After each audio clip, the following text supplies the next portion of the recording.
Oi, gente, retomando de onde nós paramos, nós estávamos falando então sobre a córnea, né? Essa camada transparente aqui do nosso olho. Como eu disse, existe uma doença chamada ceratocone que causa uma deformidade nessa córnea. Então, uma pessoa que tem visão normal, ela vai ter a córnea arredondada. Uma pessoa que tem ceratocone, ela vai ter a córnea pontiaguda. Essa córnea ela vai ficando tão pontiaguda que ela pode se romper. E aí, nesse caso, a pessoa tem uma perda da visão e somente um transplante de córnea para corrigir. Aqui dá para a gente observar o olho de uma pessoa normal e aqui a córnea de uma pessoa que tem o ceratocone. Olha como ela vai ficando pontiaguda. Existem hoje diversos tratamentos que a pessoa pode fazer antes que essa córnea se rompa, tá? Então, hoje a medicina está bem avançada nesse sentido também. Abaixo da nossa córnea, nós vamos ter a íris, que é a parte colorida do olho, né? Que ela pode variar de indivíduo para indivíduo. No centro da íris, nós vamos ter aquela bolinha preta, chamada de pupila. Essa pupila, ela tem a capacidade de se dilatar. Então, quando nós estamos em ambientes escuros, essa pupila se dilata, né, buscando luminosidade. Em ambientes mais claros, ela volta ao normal. Existem alguns colírios também utilizados por oftalmologistas que causam essa dilatação. E algumas drogas também que fazem com que essa pupila se dilate. Abaixo da pupila nós vamos ter o cristalino, que é também chamado de lente, tá? Ele é um modelo de lente convergente e observem que esse cristalino ele fica preso a músculos. Nós vamos entender a importância desses músculos já já. Preenchendo a parte branca do nosso olho, a esclera, nós vamos ter o humor vítreo, que é um líquido que preenche essa parte branca, tá? Esse humor vítreo é também chamado de humor aquoso. Tá? É esse líquido que dá o formato arredondado no nosso olho. Mais no fundo dos nossos olhos, nós vamos ter a retina, que é uma camada, é nela que se forma a imagem. E essa retina ela é formada por milhões de células fotorreceptoras chamadas de cones e bastonetes. Então, são esses cones que são responsáveis pelas cores, pela captação de cores. Os bastonetes são responsáveis pela captação de sombras, mas nós vamos ver isso mais para frente. Ligado à retina, nós vamos ter o nervo óptico, que é responsável por levar a informação até o nosso cérebro, onde vai ser interpretado. Vocês já devem ter ouvido falar que a imagem ela chega no nosso olho de ponta cabeça, né? Ela chega invertida. Por que que isso acontece? Então, olha lá, o foco de luz incide sobre o objeto, passa pelas camadas do nosso olho, né? Pela córnea, pela íris, e entra pela abertura da pupila. Quando chega no nosso cristalino, o cristalino ele é uma lente que causa o cruzamento dos focos de luz. Então, esse cruzamento vai fazer com que a imagem chegue lá na retina invertida. Nossa, mas como que a gente não enxerga as coisas de ponta cabeça, então? Lembra que eu falei que lá da retina essas informações vão ser levadas pelo nervo óptico para o nosso cérebro? Então, é o nosso cérebro que vai interpretar essas informações e fazer com que a gente enxergue da forma correta. Existe na nossa visão um mecanismo muito interessante chamado acomodação visual. Pensem comigo, vocês estão num campo de futebol, sentado na arquibancada, lá em cima, e vocês conseguem enxergar detalhes dos jogadores, conseguem enxergar até a marca da bola. Como que isso acontece? Exatamente por esse mecanismo que é automático no nosso olho, chamado acomodação visual. É ele que faz com que a gente tenha foco das coisas que estão longe ou que estão perto. Então, observe o que é que acontece nesse mecanismo de acomodação visual. Lembra dos músculos que eu falei para vocês? Então, olha lá. Esses músculos que são presos à retina, eles contraem e relaxam. Quando eles contraem, eles apertam a retina. Me desculpem, o cristalino.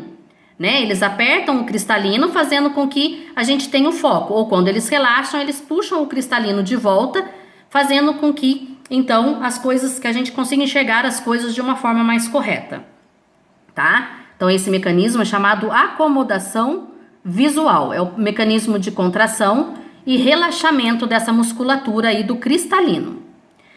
Nós sabemos que existem diversas doenças oftalmológicas, né? Doenças relacionadas à visão.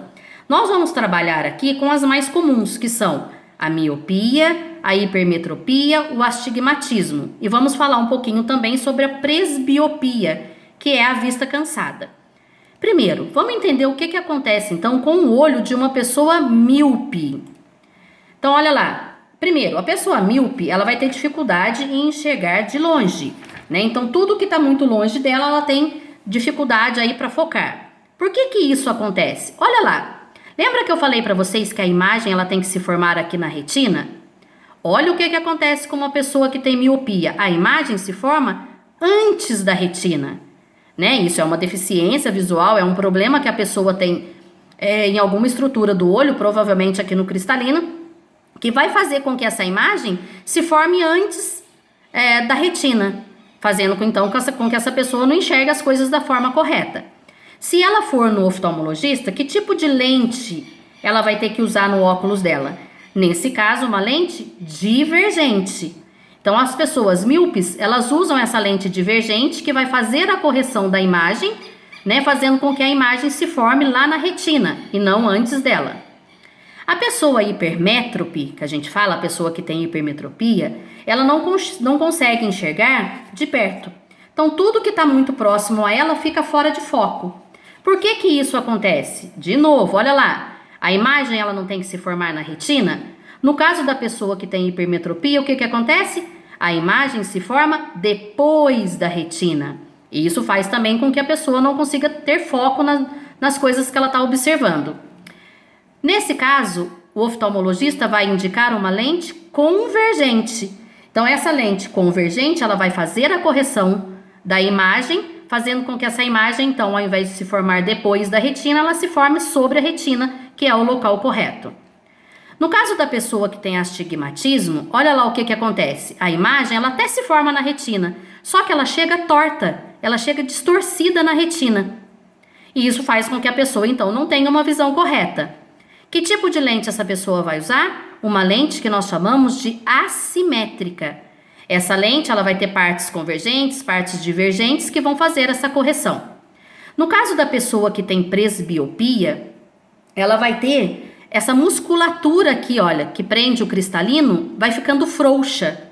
Por isso que a presbiopia, a chamada vista cansada, ela é muito comum em pessoas de mais idade, tá? Porque essas pessoas elas vão perdendo aí essa musculatura, ela vai ficando mais flácida mesmo, mais frouxa, e não conseguem fazer aquele mecanismo de acomodação visual. Então elas vão perdendo o foco, tá? Então elas provavelmente vão ter que usar uma lente também do tipo assimétrica aí para fazer essa correção. Lembrando, gente, que toda lente de óculos tem que ser indicada por um especialista.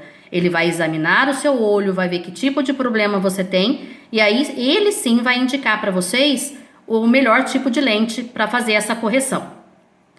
Nós não podemos deixar de falar em visão sem falar dos deficientes visuais. Hoje, os deficientes visuais, eles têm vários mecanismos que ajudam, né, que faz com que eles tenham uma vida aí praticamente normal.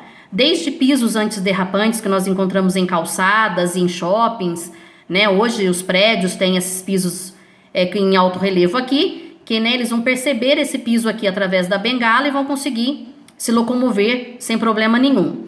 Nós temos os cães-guias que ajudam muito também, né, a facilitar a vida desse deficiente visual. Nós temos a leitura em braille, né, que eles utilizam as terminações nervosas encontradas aqui na ponta dos dedos para poder fazer essa leitura aqui do braille, né, que é uma leitura em alto relevo. E hoje a tecnologia também está muito avançada, nós temos programas aí super modernos, aí, softwares super avançados que ajudam aí qualquer deficiente visual a ter uma vida o mais normal possível, tá bom? Bom, gente, por hoje é só, eu espero que vocês tenham gostado, até a próxima!